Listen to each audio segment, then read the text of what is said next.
Alors, nous allons poursuivre là où nous sommes arrêtés le dimanche dernier. Nous allons essayer de récapituler et prendre notre départ à partir de 2 Corinthiens 13. Ensemble, on va lire ça. Je crois que c'est notre nouvelle hymne national. On va ensemble lire ça. Que la grâce de notre Seigneur Jésus. Que la grâce de notre Seigneur Jésus. Très bien. Que l'amour de Dieu le Père. Que l'amour de Dieu le Père. Que la communication du Saint-Esprit. Que la communication du Saint-Esprit. Reste et demeure votre partage. Reste et demeure votre partage. Amen. Amen. Alors, les amis, voici la bénédiction. Merci de vous asseoir. Qui est notre partage. C'est la bénédiction qui est notre partage. Si tu cherches une bénédiction avec Dieu, il dit qu'elle se trouve dans la grâce de notre Seigneur Jésus-Christ. Donne-moi ton amen. Amen. Deuxièmement, cette bénédiction que tu cherches se trouve dans l'amour de Dieu le Père. Donne-moi ton amen. Amen. Et cette bénédiction que tu cherches pendant que tu es à l'église se trouve dans la communication du Saint-Esprit. Donne-moi ton amen bien. Amen. Et le dimanche dernier, quand nous avons terminé, on a compris que pour avoir les grâces de l'amour de Dieu le Père, pour avoir les grâces de notre Seigneur Jésus-Christ, il faut avoir d'abord le Saint-Esprit, celui-là qui communique l'amour et celui-là qui communique la foi qui nous permet de bénéficier de la grâce. Donc, on avait parlé des éléments fondamentaux de la grâce. On s'est arrêté sur l'amour, mais on n'a pas terminé. On s'est arrêté sur une petite partie. Alors, aujourd'hui, je veux introduire le Saint-Esprit et nous permettre de comprendre à quel moment le Saint-Esprit peut venir dans notre vie de façon abondante. Donne-moi ton amen bien, Église. N'oubliez pas, ne perdez pas de vue l'objectif. Nous cherchons quoi? La grâce de notre Seigneur Jésus-Christ. Nous cherchons quoi? L'amour de Dieu le Père. Et nous cherchons quoi d'autre? La communication du Saint-Esprit. Donc c'est dans ces 3 portions de bénédiction que toi et moi on trouve notre richesse en Christ pendant que nous sommes à l'église. Il est donc important qu'on étudie, qu'on décrypte la grâce du Fils, l'amour du Père et la communion du Saint-Esprit. On a vu préalablement que tout est basé sur quoi? L'amour. Alléluia. Donc, on va aujourd'hui essayer d'introduire, on va faire une étude introductive sur le Saint-Esprit. On veut parler de la communication du Saint-Esprit. Qu'est-ce que ça nous apporte? Et moi, je sais que quand on a le Saint-Esprit, on a tout. Ah, je ne sais pas pourquoi quelqu'un ne dit pas Amen. Amen. Quand nous avons le Saint-Esprit, nous avons tout. Alors, on va essayer d'analyser, nous allons voir comment le Saint-Esprit vient dans notre vie, quelles sont les portes à ouvrir pour que le Saint-Esprit vienne dans notre vie. On va analyser. On va aller dans Jean, le chapitre 14, à partir du verset 15. Si vous m'aimez, gardez mes commandements. Donc, si tu dis que tu aimes Jésus-Christ, la seule preuve qu'il te demande, c'est quoi? Garder ses commandements. Et les commandements, il a résumé en combien? En 2. Bon, en 2 qui forment 1, non? Voilà, donc 2 en 1. Alors, c'est Romains 13, 8. Romains 13, 8 jusqu'au verset 10. On va voir. Ne devez rien à personne. Ne devez rien à personne. Si ce n'est de vous aimer. Si ce n'est de vous aimer. Les uns les autres. Car celui qui aime. Les autres. Et celui qui aime les autres. A accompli la loi. A accompli la loi. La suite. En effet. Les commandements. Tu ne commettras point d'adultère. Oui. Tu ne tueras point. Oui. Tu ne déroberas point. Oui. Tu ne convoiteras point. Et ce qu'il peut encore y avoir se résume dans cette parole. Se résume dans un seul commandement. Et la parole dit quoi? Tu aimeras ton prochain comme toi-même. Tu aimeras ton prochain comme toi-même. Donc Jésus dit, si vous m'aimez, gardez mes commandements. Autrement dit, si tu déclares que tu m'aimes, la preuve que tu m'aimes, il faut aimer ton prochain comme toi-même parce que c'est le seul commandement qui résume tous les autres commandements. Donc, on comprend à partir de cet instant-là que celui qui n'aime pas son prochain a déjà témoigné devant le ciel qu'il n'aime pas Jésus, qu'il n'aime pas Dieu, qu'il n'aime pas le Saint-Esprit. Donne-moi ton amen, mes églises.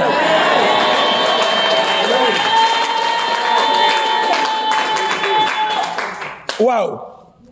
Ça, c'est fort, hein? C'est fort. Si vous m'aimez, Garde mes commandements. Les commandements se résument en un seul. Tu aimeras ton prochain comme toi-même. Autrement dit, la seule preuve que je veux que tu montres au royaume de Dieu que tu m'aimes, moi Jésus, c'est d'aimer ton prochain comme toi-même.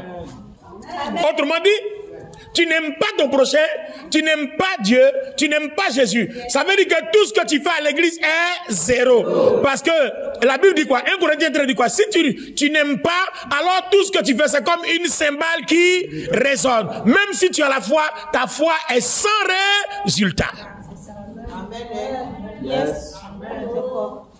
C'est fort. Donc vous voyez qu'en fait, nous venons à l'église, mais on néglige l'essentiel. La base et la fondation même qui fait que Dieu nous bénit, on néglige. Regardez comment l'amour de Dieu a libéré Barabbas de la prison. Le coupable est devenu innocent. Coupable condamné à mort est devenu innocent. Ça, c'est ce genre de bénédiction que nous avons de l'amour de Dieu. Amen. Et regardez comment la grâce du Fils libère l'autre brigand à la croix. C'est-à-dire, de coupable, il s'en va au ciel tranquille parce qu'il a confessé Christ. Et est-ce que je vous ai dit aussi, quand on communie avec le Saint-Esprit, quand le Saint-Esprit est présent quelque part, est-ce que je vous ai dit ce qui se passe? Non. Alors, la suite va nous impressionner. La suite de Jean 14, 15. Et moi, je prierai le Père. Et moi, je prierai le Père. Et il vous donnera un autre. Et il vous donnera un autre consolateur. Stop, attends. Donc, si tu aimes ton prochain, c'est à ce moment-là que le Père va permettre que le consolateur, l'a promis, vienne à ta vie. Amen. Yes. Si vous m'aimez, gardez mes commandements. Et moi, je prierai le Père, il vous donnera un autre consolateur. Et conjonction de coordination qui relie les deux pensées. Si vous m'aimez, et puis le consolateur, les deux sont reliés par le fait d'aimer ton prochain comme toi-même. C'est à ce moment-là que ma prière de demander au Père que le consolateur vienne sera effective dans votre vie.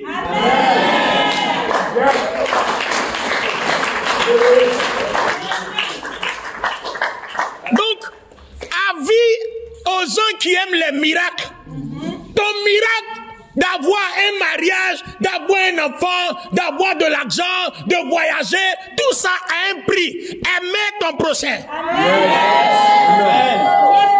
Et pourquoi on dit c'est un prix? Parce que ton prochain a des caprices. Il peut te dépasser sans te saluer. Il peut te lorgner et te faire long comme ça. Il peut te critiquer. Il peut te calomnier. Il peut te blesser. Donc, il y a un prix. Et c'est ce prix-là que le Seigneur a payé à Golgotha. Amen. Ce sont ces détracteurs qui l'ont crucifié. C'est ceux qui ne l'aimaient pas, qui l'ont calomnié, qui l'ont crucifié, qui l'ont maltraité. Et il dit, aimez vos prochains. Les amis, nous sommes dans les profondeurs de la Bible, dans les hautes sphères de la spiritualité. C'est pas de la ribambelle, c'est pas pour les bébés spirituels. L'amour est un prix.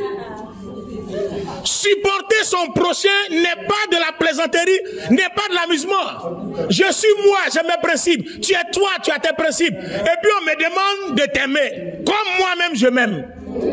C'est à ce prix-là que le consolateur viendra. Alors tout à l'heure, on va expliquer un peu. Donc comment donc aimer son prochain? Parce que dans tout ça, ça devient compliqué. Donc les amis, une question primordiale se pose. Comment donc aimer son prochain pour que Dieu soit satisfait de telle sorte que le consolateur vienne? Parce que moi j'ai besoin du consolateur. Le consolateur a son rôle. On va en parler tout à l'heure. Parce que là, n'oubliez pas, nous avons commencé à étudier quoi? La communication du Saint-Esprit. Autrement dit, la communion avec le Saint-Esprit. Pour qu'il vienne, il faut que j'aime mon prochain. Aïe, la suite donne quoi?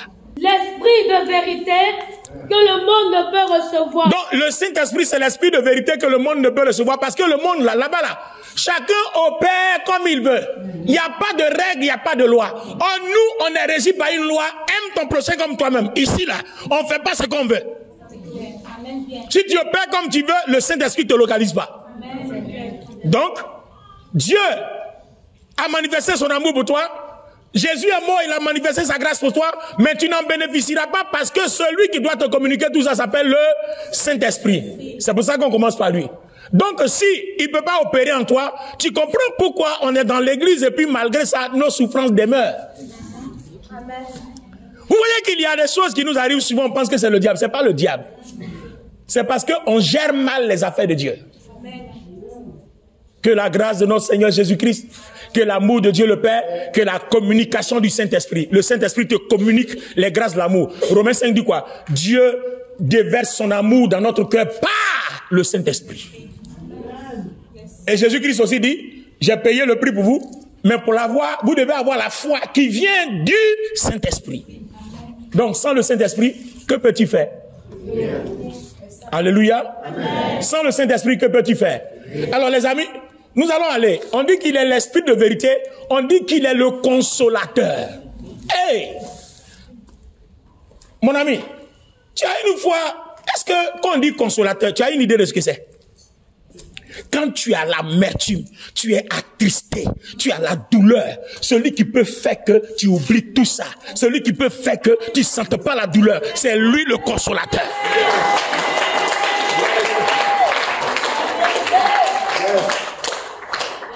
Le mal que ton prochain va te faire, celui qui va faire que tu ne sentes pas la douleur, c'est lui le consolateur. Amen. Amen. Les blessures que les gens vont t'infliger, celui qui va te permettre de ne pas sentir la douleur, de supporter et de continuer à parler à ce genre d'individus, cette catégorie de personnes, c'est le Saint-Esprit, le consolateur. Donc vous voyez que s'il n'est pas là, on va te taper une fois. La douleur, tu vas faire... Parce qu'on ne te console pas. Quand tu as dit, bon, Dieu a dit d'aimer mon prochain, non? Et puis là, tu temporises un peu. Mais quand on te tape deux fois, tu dis, non, je ne suis pas d'accord. Pourquoi? Parce que le consolateur n'est pas là. Mais si le consolateur est là, quand on va te taper, il va dire, calme-toi. On va te taper encore, il va dire, calme-toi. Parce que le consolateur dit, si ton frère pêche contre toi 7 fois, il revient 7 fois, pardonne-lui 7 fois. Et pardonne lui-même 7 fois, 70 fois. Parce qu'il trouvera l'occasion de te consoler 7 fois, 70 fois à chaque occasion. Mais pourvu que vous ayez une communion. Donc la place du Saint-Esprit devient capitale, primordiale. C'est-à-dire on n'a pas le choix que de l'avoir. Amen. Le consolateur. Et l'esprit de vérité. C'est-à-dire quand lui il est là, c'est la justice. Quand il est là, c'est la justice. C'est-à-dire que quelqu'un ne va pas te traiter justement et puis ça va rester au carrefour, il s'en charge.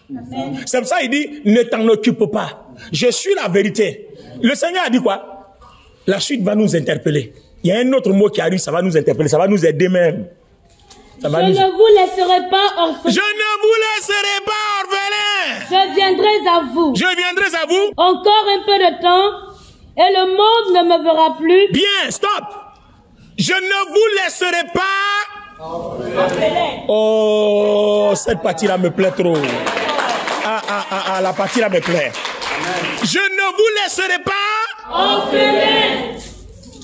Alors, un orphelin, il a soit perdu son père, il a soit perdu la mère, il a soit perdu et le père et la mère. Bon, maintenant, le Seigneur dit, il ne te laissera pas orphelin. Si tu as perdu ton père, le Saint-Esprit va remplacer le rôle que ton père devait jouer là. Il va le jouer et tu sentiras même pas que ton père n'est plus là. Amen. Si tu as perdu ta mère, le rôle que ta mère devait jouer, il va te consoler de telle sorte que tu ne sentes même pas que ta mère n'est plus là. Si tu as perdu les deux, le grand vide que cela laisse, le Saint-Esprit va agir de telle sorte que tu ne sentes même pas que ni le père ni la mère, personne n'est là. C'est ça. Je ne vous laisserai pas orphelin. Ce que ton père doit te donner, absent ou présent, le Saint-Esprit te le donne. Alors, est-ce qu'on peut vivre une vie chrétienne bénie sans lui? Non. Non. Il doit être avec nous au quotidien. Tous les matins, tous les midis, tous les soirs, toutes les nuits, il doit être là. Amen. C'est parce qu'il est là que les maris de nuit, les femmes de nuit, les PD de nuit ne viennent pas visiter nos rêves. Les lesbiennes de nuit ne nous visitent pas.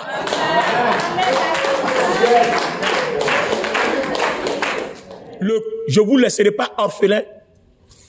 Je viendrai à vous. Mais quand il dit je viendrai à vous, mais c'est pas lui qui vient. Donc c'est le Saint-Esprit qui vient, qui le remplace. La suite va nous indiquer. Encore un peu de temps. Encore un peu de temps. Et le monde ne me verra plus. Oui. Mais vous, vous me verrez, car je vis, et vous vivrez aussi. En ce jour-là, vous connaîtrez que je suis en mon Père, que vous êtes en moi, très bien, et que je suis en vous. Très bien. Celui qui a mes commandements et qui les garde. Celui qui a mes commandements et qui les garde, c'est-à-dire celui qui aime son prochain comme lui-même. C'est celui qui m'aime. C'est celui qui m'aime. Et celui qui m'aime, sera aimé de mon Père. Dieu aussi l'aimera. Donc si tu aimes ton prochain, Dieu va t'aimer. Je l'aimerai et je me ferai connaître à lui. Donc celui qui aime son prochain, non seulement Dieu l'aimera, et Jésus dit, il t'aimera aussi, et lui Jésus se fera connaître à toi. Par qui? Par le Saint-Esprit. Amen. Donc vous voyez que aimer son prochain devient primordial sur cette terre. Les amis, nous n'avons pas le choix. Et c'est pour ça que la bénédiction ne vient pas. Mais tout à l'heure, je vais vous donner un peu des indices de comment aimer son prochain. Parce que aimer son prochain aussi, les amis, c'est pas n'importe quoi. Ah non, aimer son prochain, c'est pas n'importe quoi. C'est pas la poubelle, les amis. Voilà, c'est pas la poubelle. C'est un rituel de sainteté, un rituel de justice, un rituel de vérité. C'est pas la poubelle, c'est pas n'importe quoi. Amen. Vous allez comprendre tout à l'heure quand on va y arriver. Vous allez comprendre que la parole de Dieu nous a parlé, mais soit on n'a pas les yeux ouverts pour comprendre, on n'a pas les oreilles disponibles pour entendre, ou alors pour discerner. Mais on verra bien. La suite du verset nous donne quoi? Jude, non pas l'Iscariote, lui dit, Seigneur, d'où vient que tu te feras connaître à nous et non au monde? Jésus lui répondit, il dit quoi? Si quelqu'un m'aime, il gardera ma parole. Il gardera ma parole. Et dans ma parole, ce qu'on te demande, c'est le commandement. Il aimera son prochain comme lui-même. Et mon Père l'aimera. Dieu aussi l'aimera. Nous viendrons à lui. Nous viendrons à lui. Et nous ferons notre demeure chez lui. Nous ferons notre demeure chez lui. Attends, est-ce que vous connaissez la profondeur de cette parole? C'est-à-dire, Dieu le Père et Dieu le Fils disent, si tu aimes ton prochain, et que tu as donné la preuve que aimer ton prochain, c'est aimer la parole et aimer Dieu, alors Dieu le Père et Dieu le Fils vont faire quoi? Ils viennent chez toi, ils font leur demeure chez toi. Alors,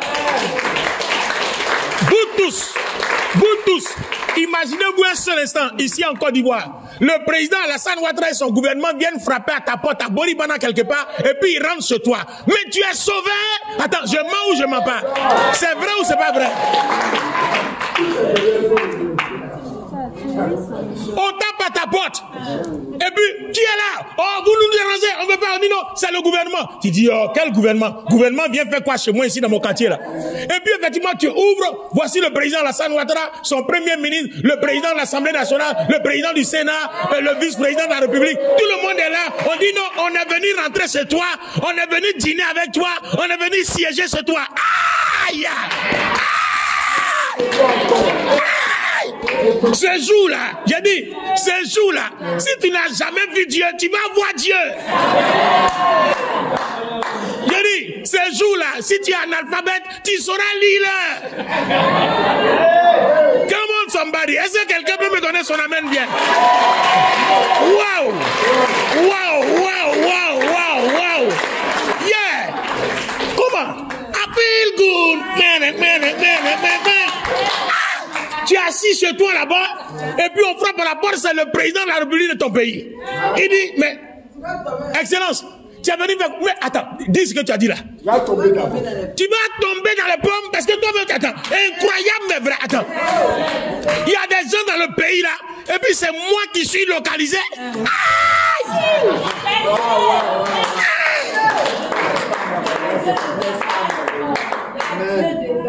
C'est dans ça là, Dieu le Père qui nomme les présidents, Dieu le Fils qui sauve le monde. Il dit, si tu aimes ton prochain, mon Père et moi, on viendra chez toi et on fera notre demeure chez toi. Oh! Aïe aïe aïe aïe aïe aïe aïe aïe aïe aïe aïe aïe. On viendra chez toi. Est-ce que tu imagines ce que ça représente?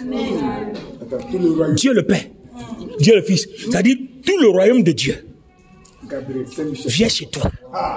Chez toi. C'est-à-dire, si tu travailles quelque part, ils sont là. Tu habites quelque part, ils sont là. Partout où tu t'en vas, ils sont là. Peu importe, dans tous tes mouvements, ils sont là. Au marché, tu vends, ils sont là. Tu fais ta petite cabine, ils sont là. C'est-à-dire, ils sont là. Est-ce que tu as idée? Donc tu comprends que tu n'aimes pas ton prochain, mais tu es maudit. Parce qu'ils ne viendront jamais. Ils ont posé une condition. C'est une condition. Donc c'est à toi de voir. Hein. Tu choisis.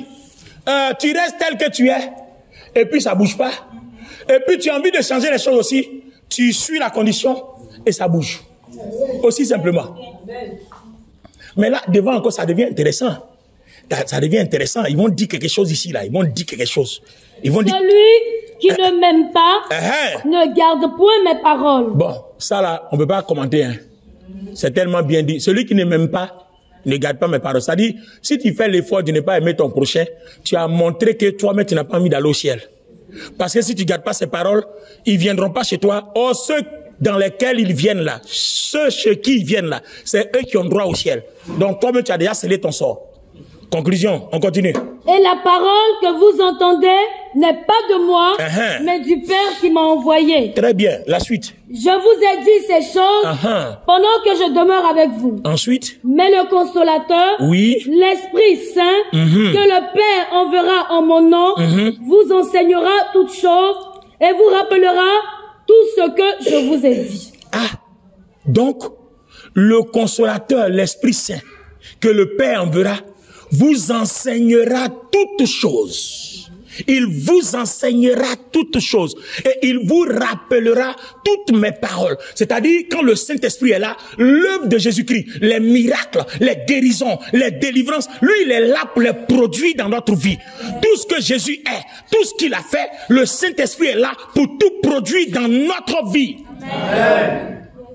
Alors, c'est pas mieux de se sacrifier pour que un tel esprit soit de mon côté. Ça vaut le coup. Donc vous comprenez pourquoi aimer son prochain, c'est un sacrifice. Il y a des concessions. Chacun doit faire des concessions. Alléluia. Donc sans ça, personne ne peut aller au ciel. Il va falloir faire des concessions. Vous n'avez pas le choix. On n'a pas le choix, les amis. Amen. Alléluia. Alors, terminons ici. On va faire le bilan. Je vous laisse la paix. Je vous laisse la paix. Je vous donne ma paix. C'est le Saint-Esprit qui donne la paix. Je ne vous donne pas. La paix est un de ses fruits. Voilà. Je ne vous donne pas comme le monde donne, que votre cœur ne se trouble point. Ce que le monde donne ne va pas quelque part, mais quand le Saint-Esprit en toi, vous avez sa paix pour toujours. Amen. Donc, est-ce que, attends, j'ai dit, hein, tu as idée de ce qu'on appelle la paix? Amen. Attends, tu as une fois vécu la paix? Amen. Non, est-ce que tu as idée de ce qu'on appelle la paix? Amen. Quand on dit la paix, non, la paix, est-ce que tu sais ce que c'est que la paix? La paix. Bon, prenons un pays. À quel moment parle-t-on de paix? Vous allez me dire tout de suite qu'il n'y a pas de guerre. Bon, vous voyez, vous êtes limité. Quand il n'y a pas de guerre. Bon, il n'y a pas de guerre, mais il y a des gens qui ne sont pas en paix.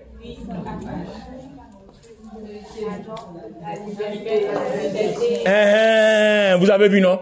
Donc, quand on parle de paix, ça veut dire absence de problème. Problème financier, problème économique, problème spirituel, problème politique, problème social. La paix, c'est une absence de problème sur tous les plans. Absence de problème. Donc, vous voyez qu'en fait, on a une mauvaise définition de la paix. La paix. Comment tu as la paix? Dieu a donné cette paix-là à Salomon pendant 40 ans. Il était prospère. Il était en bonne santé. Il n'y avait pas de trouble autour de lui. Tout le monde lui était soumis. Et les gens, tout le monde venait à lui pour recevoir la sagesse. Et les gens venaient déverser l'or. Il a vécu ça pendant 40 ans. 40 ans de paix. Salomon, à cause de son père David. C'est même pas que de lui. Hein. Donc vous voyez que la grâce là, Depuis l'Ancien Testament, ça règne. Donc, à cause de David, Salomon a eu 40 ans de paix. Et toi, à cause de Jésus-Christ, tu ne peux pas avoir la paix tous les jours de ta vie. Et le prix de cette paix-là, c'est aimer ton prochain comme toi-même. Si tu ne fais pas du mal à quelqu'un, celui qui t'a fait du mal a creuser sa propre tombe. C'est pour ça que Dieu disait à Paul, ma puissance s'accomplit dans la faiblesse. Si on t'a tapé sur la joue gauche, donne la droite. Priez pour vos ennemis. Donnez à manger à vos ennemis. Tout aujourd'hui, quand je vais vous expliquer ce que c'est, vous allez être capable de donner à manger à vos ennemis. Amen. Vous voyez, quand vous entendez prier pour vos ennemis, c'est difficile. Aimer vos ennemis, c'est difficile.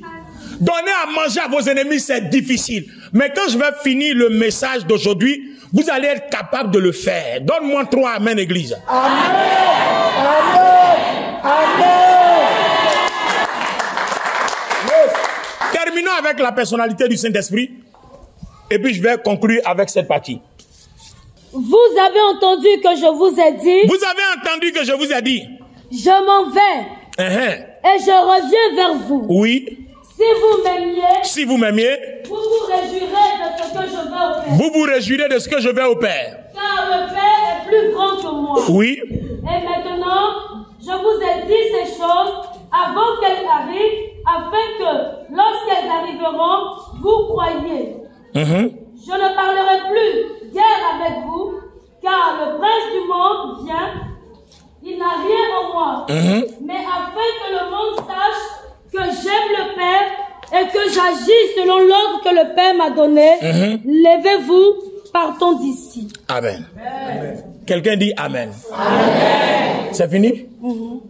Ça m'intéresse la partie là. 17. L'esprit de vérité que le monde ne peut recevoir, parce qu'il ne le voit point et ne le connaît point, mais vous le connaissez, car il demeure avec vous et il sera en vous. Très bien, c'est ça que je cherchais. Merci. On peut acclamer le Seigneur.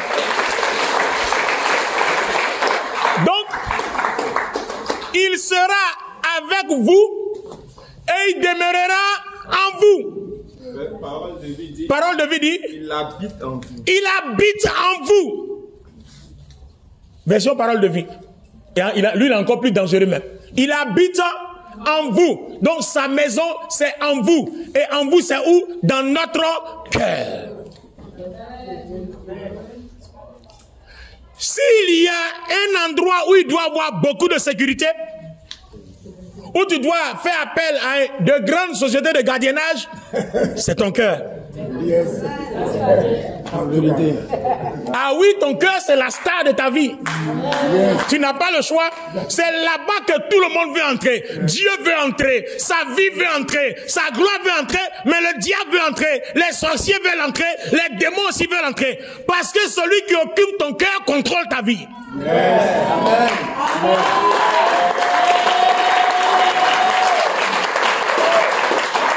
Celui qui occupe ton cœur contrôle ta vie. Celui qui occupe ton cœur contrôle ta vie. Parce que le Seigneur dit quoi? Du cœur viennent toutes sortes de pensées. C'est de là-bas que les décisions sont prises qui contrôlent notre vie, qui dirigent notre vie. Celui qui contrôle ton cœur contrôle ta vie. Garde ton cœur plus que tout.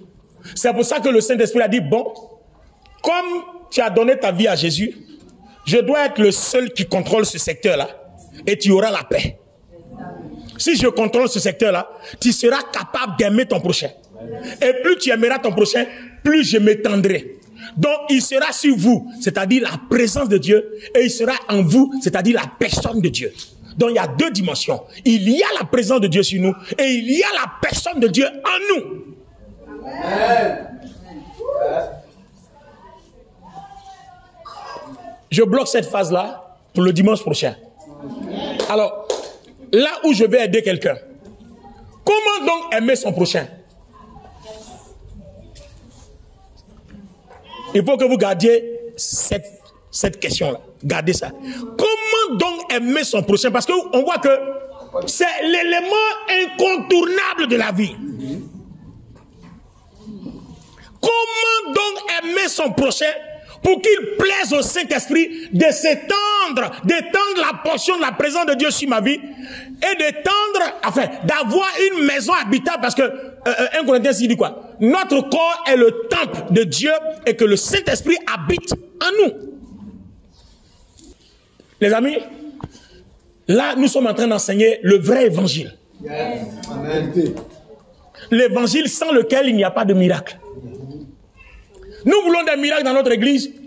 C'est la fondation, c'est cette fondation-là qu'on doit établir d'abord en nous. Si tous les fidèles de l'église ont cette fondation-là en eux, à ce moment précis-là, on sera en train d'adorer, Dieu va ouvrir le ciel, les bénédictions vont venir, Dieu va te donner des témoignages pour lesquels tu n'as même pas prié. Amen.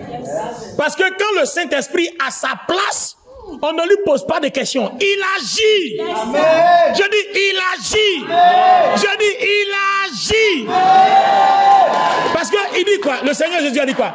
Il prendra de ce qui est de moi, il vous le donnera. Donc, ce n'est même pas une affaire de ta prière. On ne demande même pas que toi tu pries. On dit quand lui il est là, tu veux ou tu veux pas, à partir du moment où tu as accepté qu'il soit là, il va prendre ce qui est de Dieu le Père, il va prendre ce qui est de Dieu le Fils, et puis il va te donner, que tu pries ou tu pries pas. Donne-lui seulement l'opportunité d'être là. Donne-lui seulement la place d'être là. Ouvre-lui seulement la porte de ton cœur et de ton corps pour qu'il soit là. Il te les donnera. Amen. Tout simplement. Amen. Waouh. Waouh. Alors, toi et moi, on va prier ce matin. Je vais m'arrêter là pour aujourd'hui. Je t'avais dit vendredi que je te réservais une bombe. La bombe là va exploser le dimanche prochain. Parce que quand on va commencer à t'enseigner comment aimer ton prochain, tu seras délivré. Je voulais continuer, mais le message risque d'être long. Donc je vais bloquer. Amen. Je vais bloquer. Comme ça, on va digérer ce qu'on a entendu là.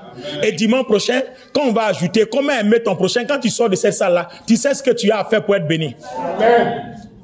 Gloire à Dieu. Alors, nous allons prier. Amen. Avec tout ce qu'on a entendu aujourd'hui, nous allons prier. Notre objectif est de laisser la place la plus importante à l'endroit le plus important de notre vie. Le Saint-Esprit est notre cœur. Alléluia. Amen. Donc ce matin on va prier. L'endroit le plus important, on va le laisser à la personne la plus importante. Amen. Donc à partir d'aujourd'hui dans ta vie chrétienne, quand on te dit la personne la plus importante de ta vie, c'est pas ton gars, c'est pas ta go, c'est pas ton mari, c'est pas ta femme, c'est le Saint-Esprit.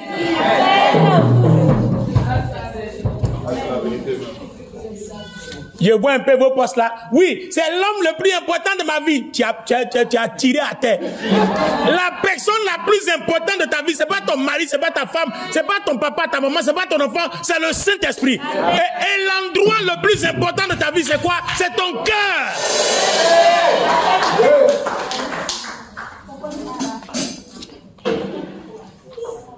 Non, lui là, il sait là, non, qu'elle n'est pas dans ma vie. Et puis après, elle est dans ta vie, il est dans ta vie et puis tu souffres. Hein? Oh, il est dans ta vie et puis tu souffres. Où tu es dedans? L'homme le plus important, la personne la plus importante, la personnalité la plus importante, le président le plus important, le ministre le plus important, le député le plus important, c'est qui? Le Saint-Esprit.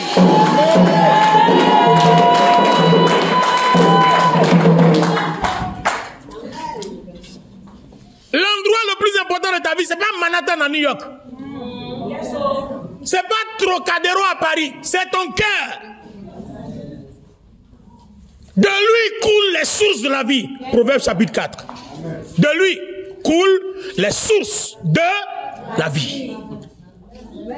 Donc, si ton cœur est sale, les sources seront combien? Il faut garder ça pour dimanche prochain. Lève la main.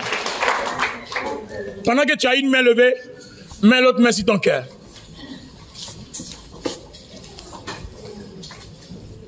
Tu vas parler à Dieu. Vous voyez aujourd'hui, que vous soyez d'accord, que vous ne soyez pas d'accord, on n'a pas le choix. Votre cœur, vous l'entretenez mal, votre vie chrétienne sera mal, sera mauvaise. On n'a pas le choix, les amis. Et si tu entretiens mal ton cœur, le Saint-Esprit ne viendra pas sur toi. Il ne viendra pas en toi. Il sera là quelque part avec toi, mais bon, il est là. Et tu ne sentiras pas ce que tout le monde ressent.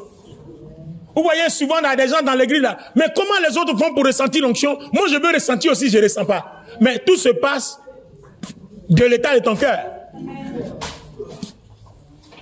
Tout se passe dans ton cœur et selon l'état de ton cœur. Voilà, c'est bien dit. Alléluia. Amen. Donc à partir d'aujourd'hui, il faut signer des contrats avec les plus grandes entreprises de sécurité pour garder ton cœur. Parce que n'importe quoi ne doit pas entrer dedans. Dimanche prochain, vous allez savoir. Tout à l'heure, je disais, vous allez savoir, mais j'ai déjà pris une bonne partie. Je ne veux pas continuer parce que si je continue, je serai obligé de terminer. Le message risque d'être plus long. Voilà, je me suis laissé diriger par le Saint-Esprit, donc il m'a fait faire ce qu'il veut. Et c'est ça qui est la vérité. Amen. Alléluia. Amen. Donc, je bloque ce que je voudrais que vous sachiez pour que vous soyez... Voilà, ça c'est dimanche prochain. Et dimanche prochain, Dieu soit loué, c'est le premier dimanche du mois, ça tombe bien.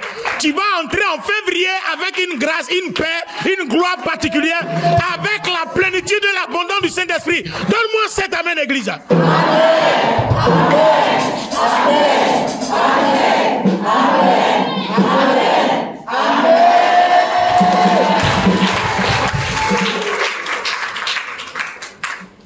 Mets la main sur ton cœur, prions le Seigneur. Sois sincère avec toi-même ce matin. S'il te plaît, sois sincère avec toi-même ce matin. Sois sincère.